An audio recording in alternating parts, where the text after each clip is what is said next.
Chers amis, bonsoir, c'est un plaisir de vous retrouver sur la chaîne pour une vidéo un peu spéciale ce soir, mais je pense sur un thème passionnant.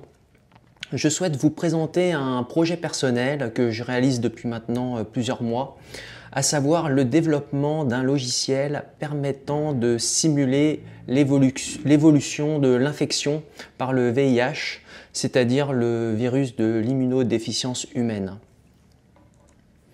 Pour vous présenter ce logiciel qui se nomme VIH Simu, je vous propose ce plan. Dans un premier temps, en guise d'introduction, je vous expliquerai brièvement le contexte et mes motivations de l'élaboration de ce projet. Ensuite, dans une première partie, j'introduirai ma compréhension du sujet et tout ce qui a été développé dans cette première version du logiciel. Cela nous amènera à comprendre comment le virus se réplique et comment le virus et l'organisme interagissent entre eux. Puis, dans une deuxième partie, je vous présenterai le logiciel à proprement parler avec les premiers résultats qu'il affiche. Nous les analyserons et nous pourrons même les comparer avec les courbes médicales réelles pour constater si le logiciel simule adéquatement ou non l'infection. Enfin, en conclusion, nous aborderons les satisfactions et les axes d'amélioration à prendre en compte pour de futurs développements.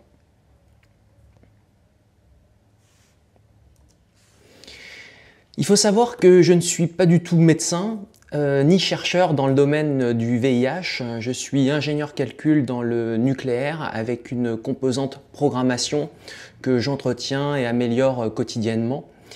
Et pour progresser dans le domaine de la programmation, j'ai décidé de reprendre un sujet qui me passionnait et sur lequel je travaillais en 2009 durant ma thèse de mathématiques appliquées que j'ai arrêtée entre-temps pour diverses raisons, à savoir simuler sur informatique l'évolution de l'infection par le VIH.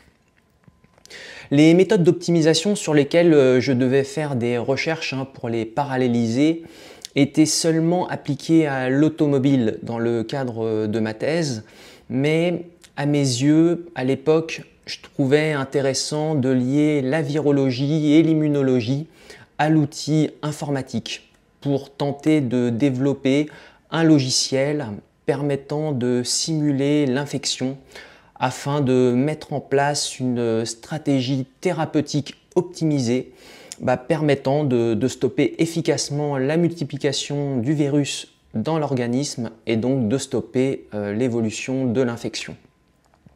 Voilà, j'avais en tant que doctorant décidé de me lancer sur ce thème pour appliquer les méthodes d'optimisation dont je devais développer la parallélisation à l'époque.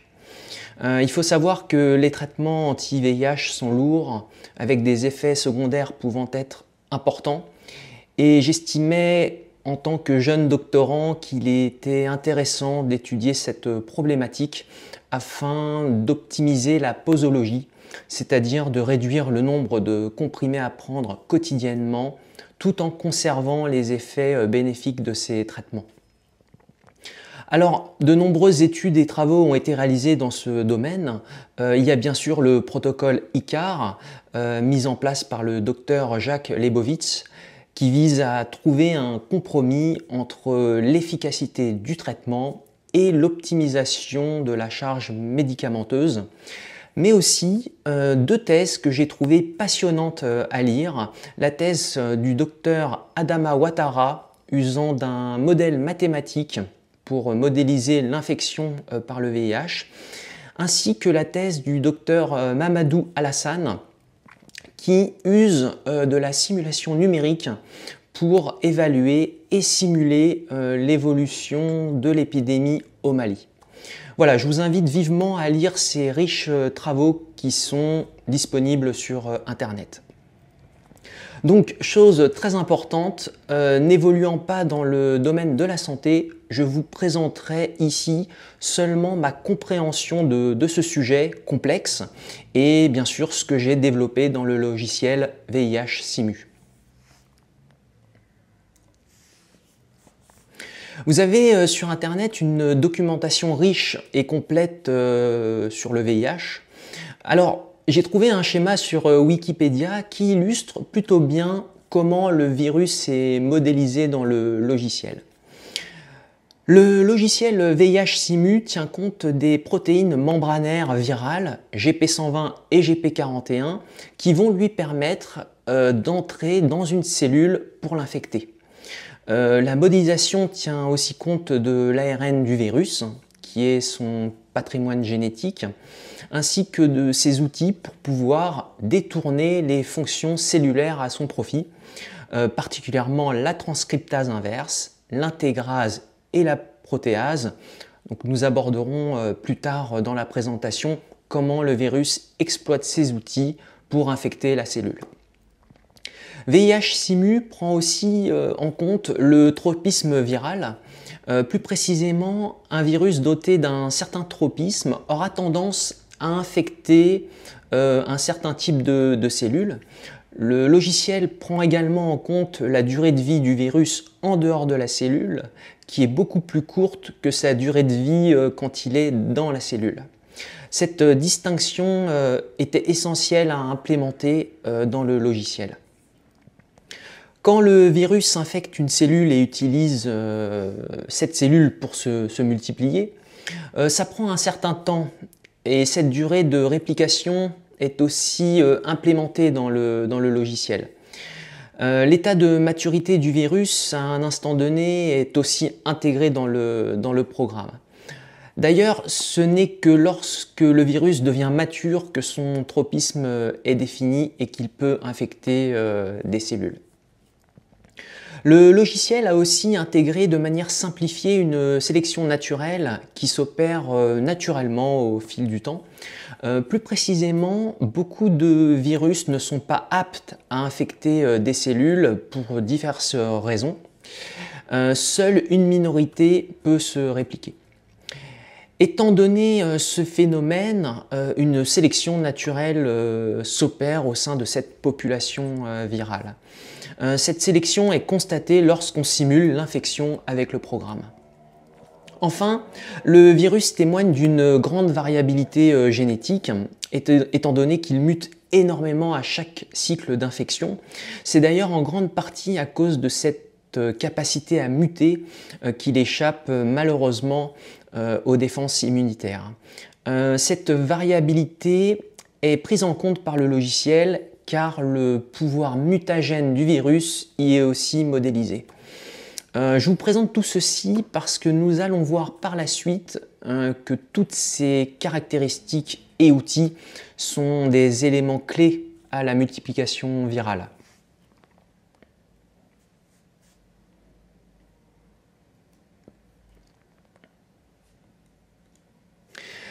Alors, ce qu'il faut savoir, c'est que le VIH a besoin de cellules pour pouvoir se multiplier et perdurer dans l'organisme.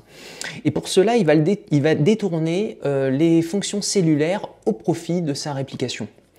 Alors, il infecte différents types de cellules, mais particulièrement les lymphocytes TCD4, qui sont de véritables chefs d'orchestre de l'immunité. Et les macrophages qui sont, on va dire, des nettoyeurs d'agents pathogènes en les avalant, en les phagocytant. Au fil des années de l'infection, on va donc constater que le nombre de lymphocytes TCD4 va diminuer jusqu'à atteindre le seuil de 200 TCD4 par millimètre cube de sang, ce qui est de l'ordre du seuil de l'apparition des infections opportunistes liées au sida.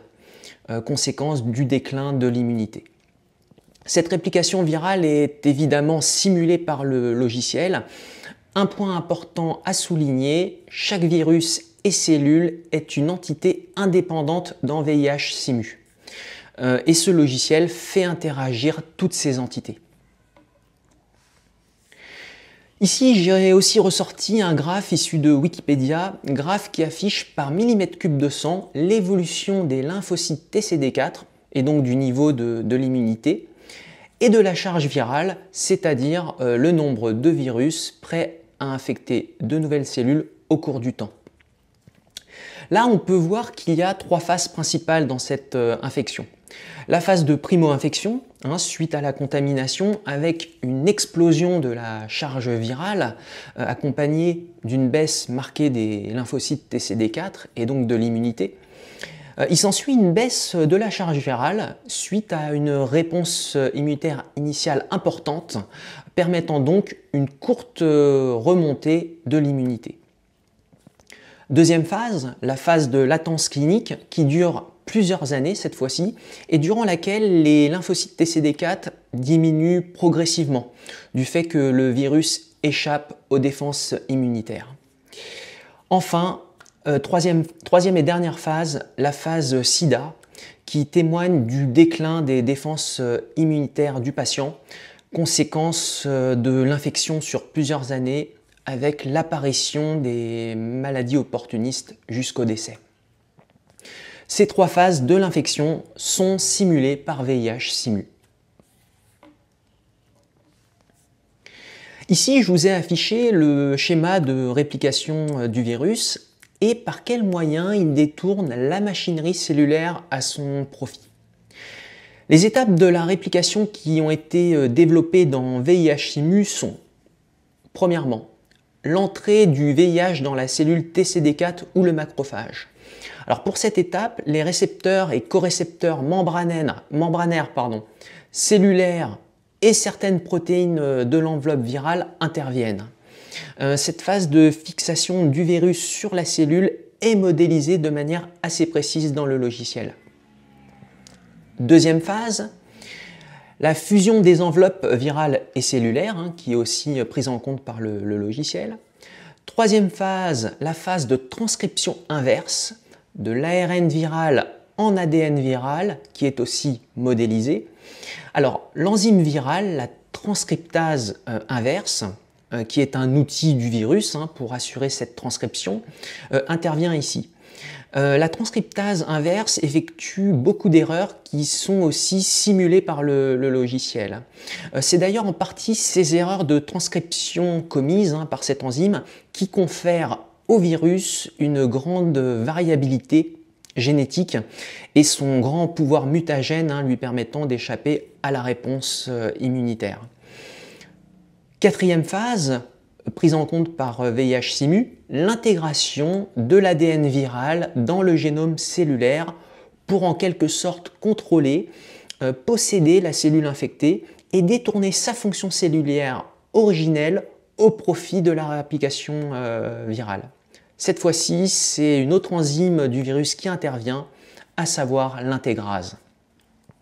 Et enfin, dernière étape modélisée dans VIH-Simu, à savoir l'assemblage et la libération des virions, donc des virus enfants, et ceci en partie grâce à l'intervention d'une troisième enzyme virale qui est la protéase. Pour information, d'après ce que j'ai pu lire, une cellule infectée peut libérer de l'ordre de 10 000 nouveaux virus par jour. Cette étape implique aussi des mutations. Alors je vous ai mis une autre image prise sur Wikipédia en bas à droite où l'on peut voir un virion qui bourgeonne et sort de la cellule pour en infecter d'autres.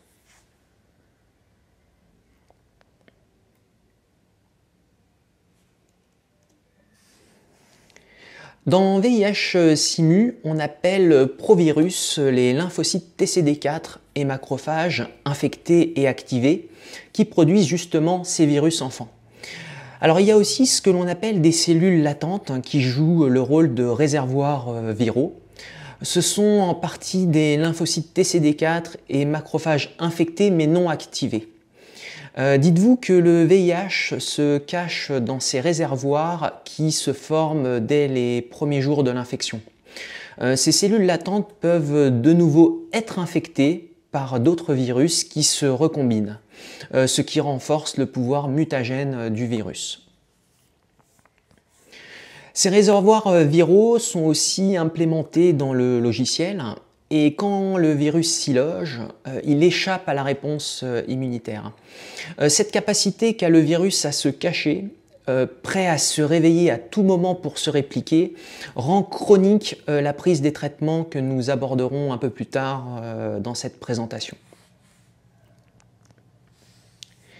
Lorsque le virus entre en contact avec l'organisme, le corps réagit dans un certain délai pour éradiquer de son mieux l'infection.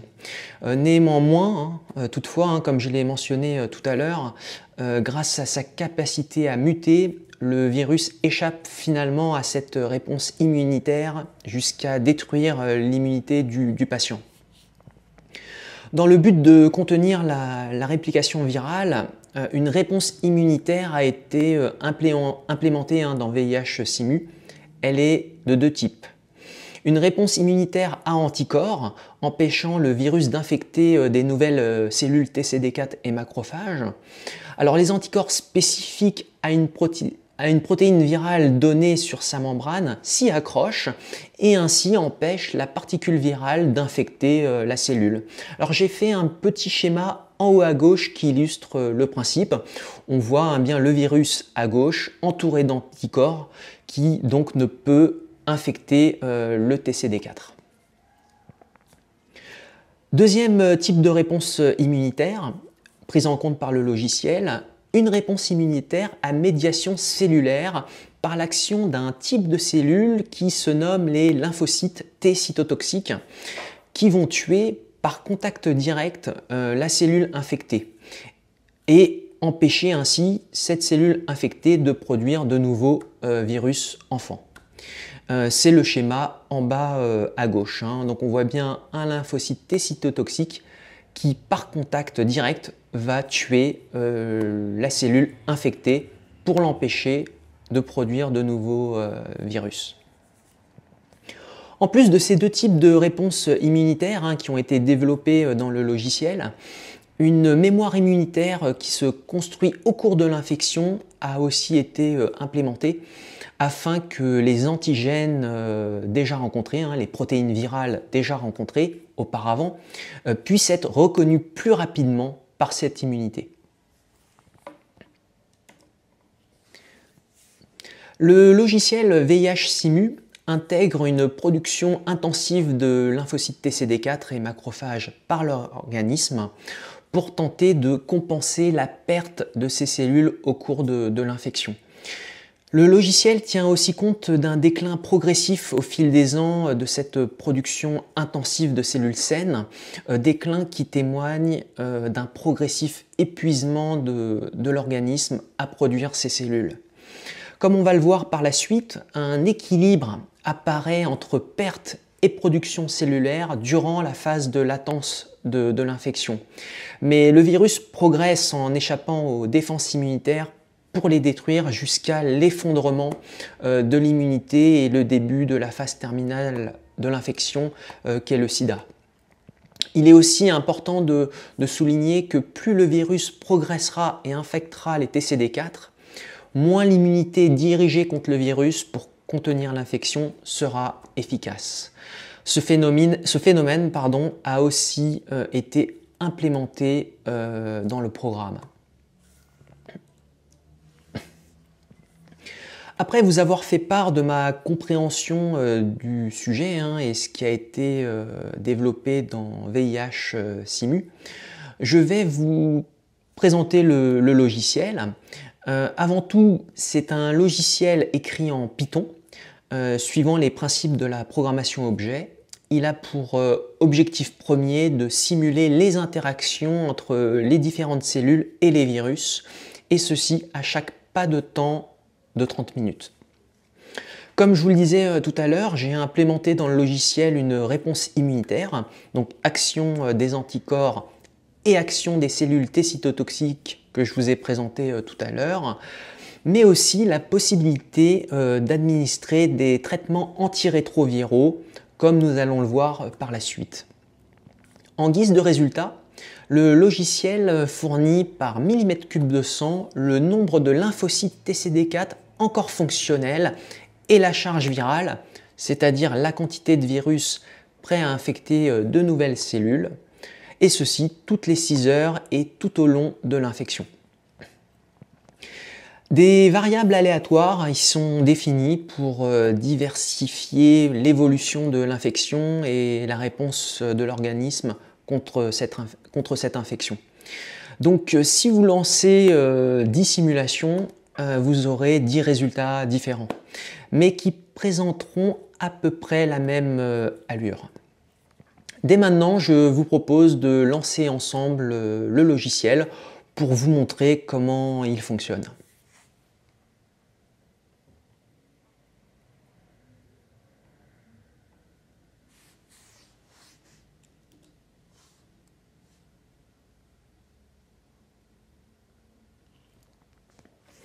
Donc, je lance avec Python le logiciel.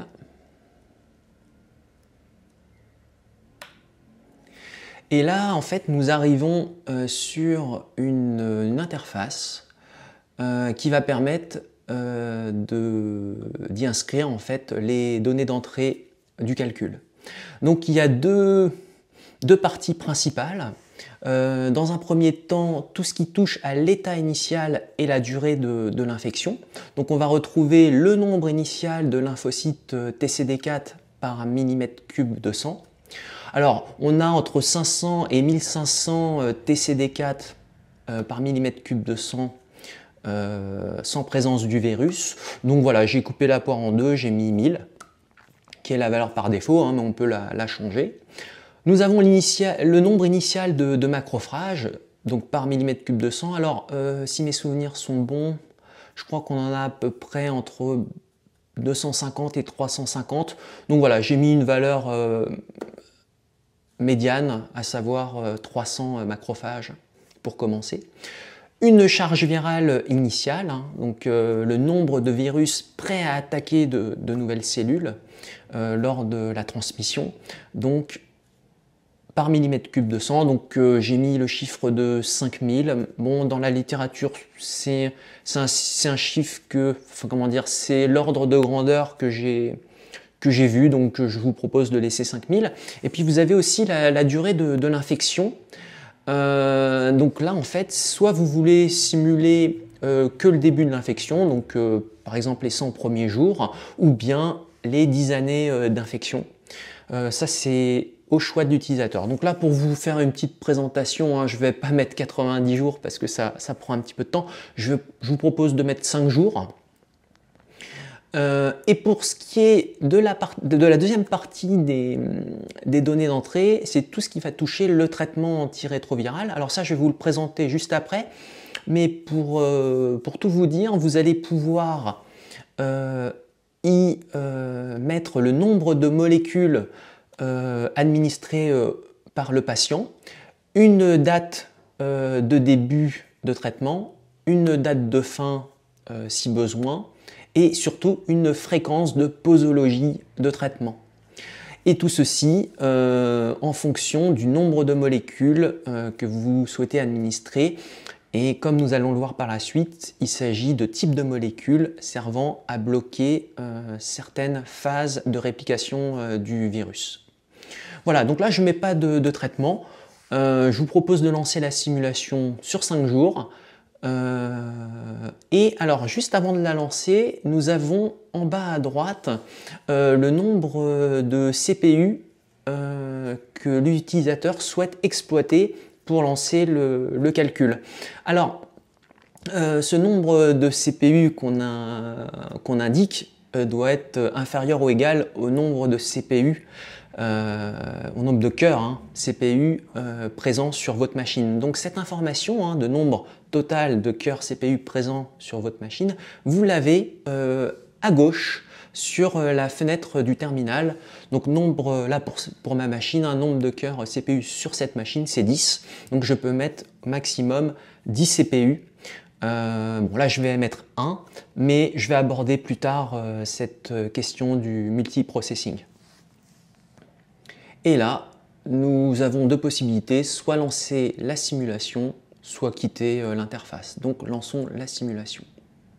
Donc là en fait, comme nous le voyons à gauche, le programme calcule toutes les 6 heures l'évolution des lymphocytes TCD4 fonctionnels restants et l'évolution de la charge virale à partir de la contamination.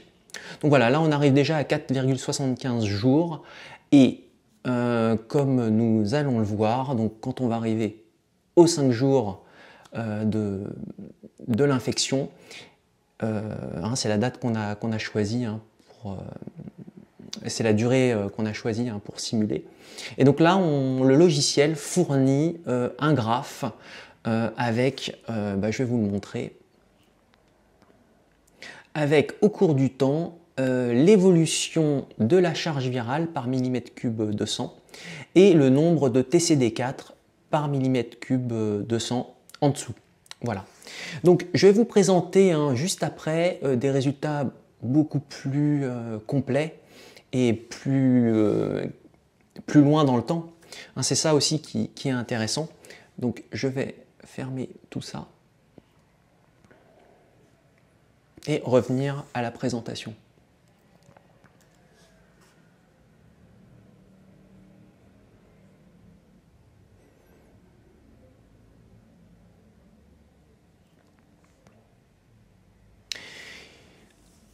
Donc, pour ce qui est des premiers résultats qu'on obtient avec VIH Simu, alors je vous ai transmis plusieurs tirages, donc là je vais vous présenter un calcul qui a été fait sur une durée de simulation de l'infection sur 90 jours. Donc le temps de calcul a duré à peu près 45 minutes sur un cœur. Et là, qu'est-ce qu'on peut apercevoir? C'est voilà, il y a eu transmission du virus chez un patient. Et là, on voit en à peine quelques jours la charge virale qui explose. Donc là, c'est le graphe en haut avec le cercle en pointillé et le pic de charge virale. Et ce pic-là, on l'obtient à peu près une dizaine de jours après la contamination. En même temps, on aperçoit une chute brutale des TCD4 dès le début de l'infection, du fait que le virus se réplique et qu'il attaque justement les TCD4. Et ces TCD4, là, par rapport aux résultats qu'on obtient, on arrive jusqu'à un seuil bas de 450 TCD4 par millimètre cube de sang. Donc on est passé de 1000 TCD4 par millimètre cube de sang à 454 TCD4 en à peine 2 semaines. Alors, il y a une réaction immunitaire qui s'enclenche, et là, la charge virale redescend, c'est normal, puisqu'il y a une réponse immunitaire puissante. Et cette charge virale s'effondre suite à la réponse immunitaire. Néanmoins, comme on va le voir, et comme on le voit déjà, la charge virale ne s'annule pas. Et là, on va voir les slides suivants. Par rapport au TCD4, comme il y a eu une réponse immunitaire, ils sont moins attaqués par le virus et donc le corps produit des TCD4 qui ne sont pas attaqués et donc la courbe remonte progressivement, comme on peut le voir. On peut voir la remontée progressive des TCD4 jusqu'à atteindre un seuil de 650 TCD4 par millimètre cube de sang pour ce jeu de données et pour cette simulation. Donc je vous propose de continuer l'aperçu global des résultats. Alors là, nous avons poussé un peu plus loin la durée de la simulation de l'infection jusqu'à 1 an. Donc là, on simule 1 an d'infection et le temps de calcul sur un cœur est de 3h30. Donc là, on voit 2 phases qui ressortent. La phase de primo-infection que j'avais abordée tout à l'heure et le début de la phase de latence de la maladie. Alors on retrouve en phase de première infection le pic de charge virale qu'on retrouvait dans le slide juste avant, la baisse des TCD4, puis ensuite une remontée suite à la réaction immunitaire et le virus qui ne disparaît pas, qui arrive à échapper aux défenses et qui continue à se maintenir à un taux entre 1000 et 25 000 copies, comme on va le voir durant la phase de latence. Par rapport au TCD4, sur cette première année d'infection sans traitement, on obtient une stabilisation des TCD4 à peu près 650 TCD4 par millimètre cube de sang. Et arrivé à partir du 250e jour, là, on commence à avoir une petite tendance décroissante des TCD4 qui témoigne d'un progressif déclin de l'immunité et de l'épuisement de l'organisme à produire des cellules saines. Donc continuons. Donc là en fait, nouvelle simulation, cette fois-ci sur 3 ans d'infection, avec un temps de calcul sur 1 cœur de 10h30. Donc là, clairement, on affiche qu'est-ce qui se passe en phase latente de la maladie. On retrouve la phase de primo-infection à gauche qui a été délimitée par le trait en pointillé marron, avec ce pic de charge virale qui peut atteindre jusqu'à 500 000 copies, nombre de virus prêts à attaquer de nouvelles cellules, ce qui est énorme. Et en même temps, on aperçoit la remontée des TCD4, comme je vous montrais tout à l'heure, en début d'infection. En phase de latence, côté charge virale, on a toujours ce maintien entre 1000 et 25 000 virus par millimètre cube de sang prêt à infecter de nouvelles cellules. Et côté CD4, on aperçoit la même stabilisation, une tendance décroissante ensuite qui s'enclenche, et aussi à partir du 500e jour, donc là c'est la 3e flèche et la plus grande flèche en pointillé, une légère décroissance des TCD4 jusqu'à atteindre en 3 ans d'infection 500 TCD4 par millimètre cube de sang.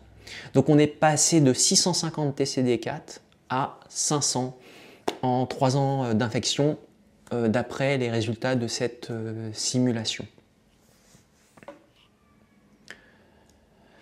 Donc là, j'ai poussé encore plus le calcul et je vous propose maintenant une durée de simulation de l'infection sur 5 ans. Et cette fois, ça a été un temps de calcul sur 1 cœur de 17 heures. Même schéma côté charge virale, je pense qu'on n'a pas besoin de le commenter en phase de latence. Et par rapport au TCD4, on était à 500 TCD4 au bout de 3 ans. Dorénavant, on aperçoit encore le déclin progressif de l'immunité suite à l'infection du virus. Et cette fois-ci, jusqu'à atteindre en 5 ans 400 TCD4 par millimètre cube de sang. Donc on voit que au fil des ans, l'immunité décline progressivement.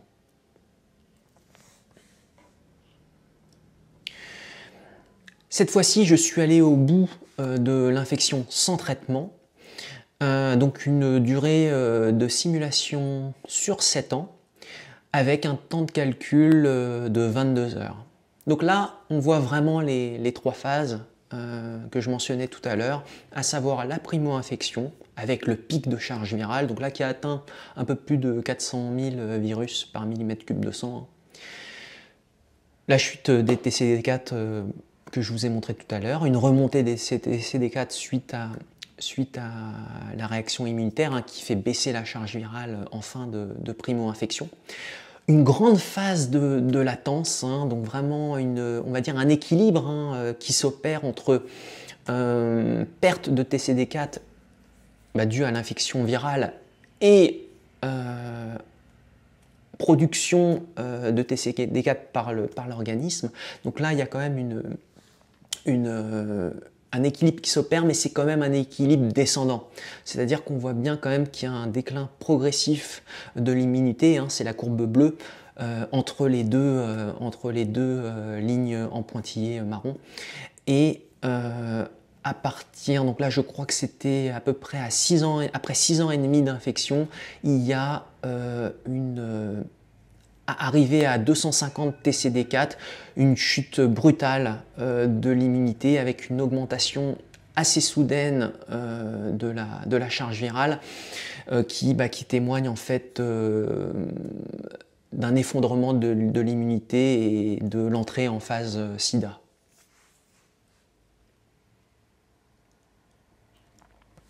Donc là, donc après vous avoir présenté l'aspect global des résultats, je vais vous présenter maintenant les zooms. Je vais zoomer sur ces résultats. Donc là, en phase de primo-infection, on voit bien une chute brutale des TCD4 dès le début de l'infection sur une quinzaine de jours et une remontée progressive de ces cellules, de par la production intensive de l'organisme pour compenser cette perte.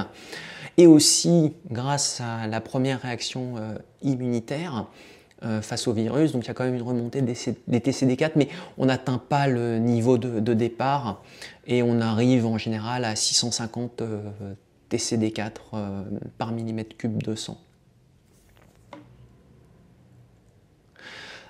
Alors ça, en fait, c'est l'évolution de la charge virale durant la phase de latence. Hein. Vous avez vu qu'il y avait une longue ligne rouge.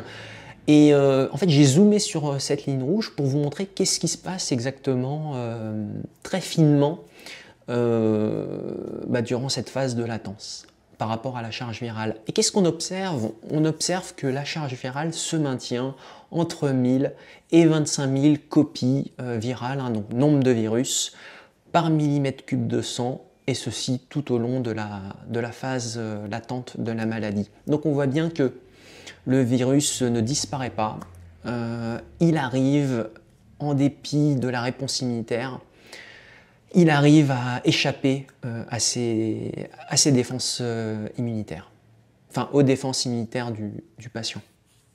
Donc on oscille entre 1000 et 25 000 virus par millimètre cube de sang sur plusieurs années, lors de la phase latente. Cette fois-ci, un zoom sur ce qui se passe en phase SIDA, hein, ce que produit le logiciel lors de la phase terminale de l'infection. Et là, on voit bien, alors c'est le graphe du haut, on voit bien au jour 2350, donc c'est à peu près 6 ans et demi après la contamination, une augmentation soudaine de la charge virale. Alors, peut-être un peu trop soudaine, ça c'est une question que je pose, hein. Peut-être qu'il va falloir à l'avenir reparamétrer le logiciel, ajuster certaines variables. En tout cas, augmentation soudaine de la charge virale suite au déclin de la réponse immunitaire à partir de 6 ans et demi hein, pour cette simulation. Par rapport au TCD4, on a la valeur de... Alors, on observe déjà un déclin progressif de l'immunité hein, durant cette phase de latence qui est lent, hein, mais qui est malheureusement sûr, jusqu'à atteindre un nombre de 250 TCD4. Donc là, c'est les deux lignes en pointillé qui se croisent. Voilà, aussi à 6 ans et demi. Hein. Donc en fait, j'ai mis une petite ligne noire en pointillé parce que le graphe du dessous est un peu décalé par rapport au graphe du dessus. Donc en fait, voilà, il faut suivre la ligne en pointillé noir pour vous montrer que l'augmentation soudaine de la charge virale est aussi corrélée à la diminution soudaine des lymphocytes TCD4 et de l'immunité à cet instant précis. Et là, on voit bien que le nombre de TCD4 diminue jusqu'à 50 TCD4 par millimètre cube de sang. Donc là, clairement, il n'y a plus d'immunité. Hein. Le patient comment dire, subit les maladies opportunistes liées à ce déclin de l'immunité lié au sida.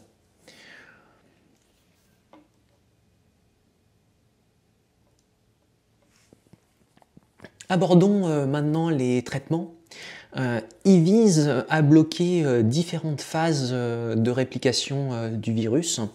Alors pour l'instant, le logiciel VIH-Simu permet d'administrer, hein, comme on l'a vu, 4 types de molécules inhibitrices à une fréquence donnée par l'utilisateur. Alors, pour l'instant, quelles sont les molécules inhibitrices que propose le logiciel? Donc, les inhibiteurs de transcriptase inverse, les inhibiteurs de protéase, les inhibiteurs d'intégrase et les inhibiteurs d'entrée CCR5.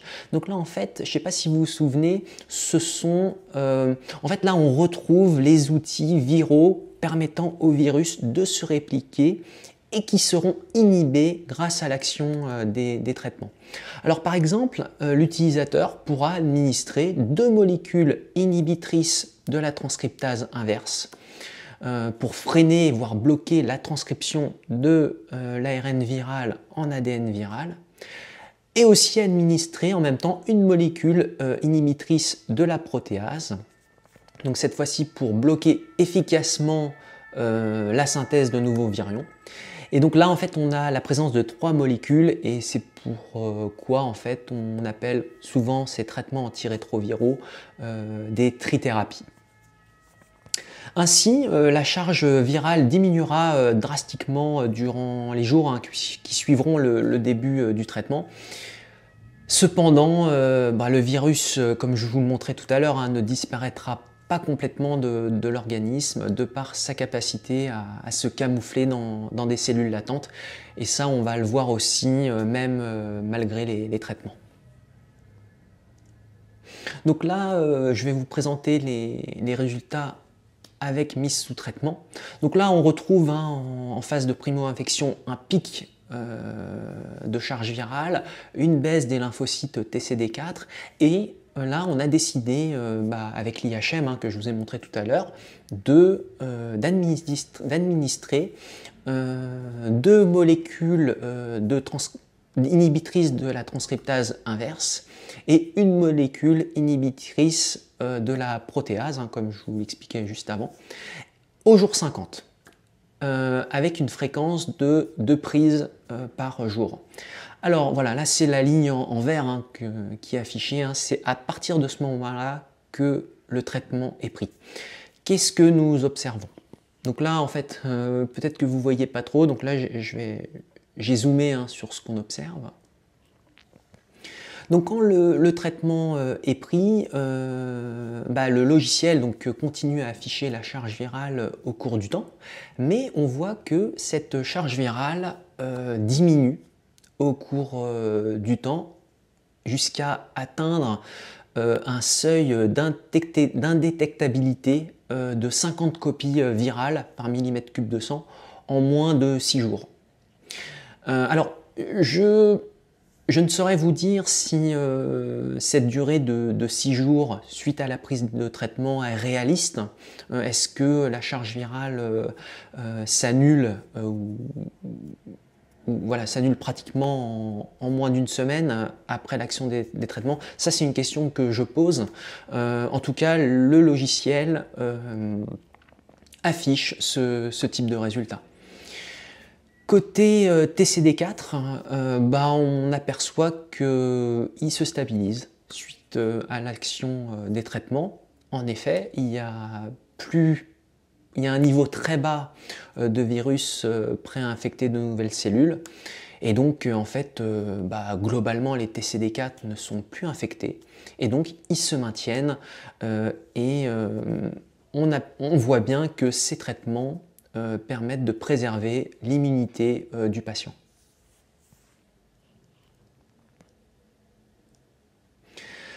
Alors là maintenant je vais vous parler du multiprocessing. Le multiprocessing, c'est la distribution d'un ensemble d'instructions sur plusieurs cœurs du processeur dans le but d'accomplir ces instructions en parallèle. Donc là c'est une partie un peu plus informatique. Alors, malheureusement, l'exécution de VIH-Simu actuellement sur plusieurs cœurs, alors elle est disponible, mais elle multiplie environ par 4 le temps de calcul, et notamment lorsque ce dernier est lancé sur 10 cœurs. Alors en fait, ça s'explique par le fait que la part distribuable du code est minime par rapport à la part qui ne peut être distribuée. Surtout que à certains instants de l'infection, cette part non distribuable est la plus coûteuse en temps. Aussi, ce qu'il faut savoir, c'est que la réintégration des résultats, qui est issue de la distribution sur plusieurs cœurs, réintégration dans le cours du programme, est très coûteuse en temps. Donc il va falloir à l'avenir revoir, je pense, l'architecture du code pour rendre justement distribuable un maximum d'instructions et pour réduire au maximum la part qui ne peut l'être. Et tout ceci dans le but de réduire au maximum le temps de calcul. hein. Comme je vous le montrais, on peut atteindre jusqu'à plus d'une journée de temps de calcul, ce qui est quand même beaucoup. Mais en même temps, ce n'est pas un résultat... ce n'est pas un mauvais résultat, hein, puisque en fait il y a énormément d'interactions qui sont simulées, il y a énormément de données qui sont traitées, et donc c'est aussi normal que ça prenne du temps. Mais on sera vraiment dans l'objectif de raccourcir ce temps de calcul à l'avenir. Alors pour conclure, déjà la première question qu'il faut se poser, hein, clairement, les hypothèses que je vous ai présentées et que j'ai programmées dans VIH Simu sont-elles correctes? Ça, c'est la première question, et comme je vous disais, je ne travaille pas dans ce domaine, je ne suis pas médecin, je ne suis pas chercheur, et donc il va falloir valider, confirmer ce que j'ai développé dans le logiciel. Ça, c'est la première chose à faire. Lors des phases de primo-infection et de latence, néanmoins, l'évolution des TCD4 et de la charge virale au cours de l'infection semble quand même être en accord avec les données observables, ce qui tend à penser que les interactions entre les cellules, les virus et l'immunité sont quand même, à mon avis, plutôt bien modélisées. En phase SIDA, les chiffres, hein, comme on l'a vu, semblent être aussi du même ordre que celui des données observables. Cependant, il est vrai, hein, qu'on a vu que l'augmentation de la charge virale, hein, et la chute des lymphocytes TCD4 durant cette phase semblait être un peu trop soudaine. Donc là, peut-être qu'il va falloir à l'avenir retoucher à certains paramètres du logiciel pour le rendre plus réaliste. Comme prévu, l'application des traitements a permis d'obtenir en quelques jours une charge virale indétectable et donc de stopper la chute des lymphocytes TCD4. Pour ce sujet des traitements, je pense que le logiciel réagit plutôt bien, mais il va falloir confirmer la durée d'indétectabilité, hein, qu'on obtient après la prise de traitement. Là, le logiciel a présenté à peu près 6 jours. Donc, il a fallu attendre 6 jours pour obtenir une charge virale indétectable. Bah là, je pose une question. Est-ce que c'est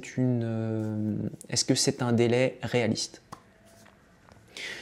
L'endurance de l'organisme à produire massivement des lymphocytes TCD4, hein, afin justement de compenser leur perte, semble aussi être un facteur déterminant, hein, de l'évolution de l'infection.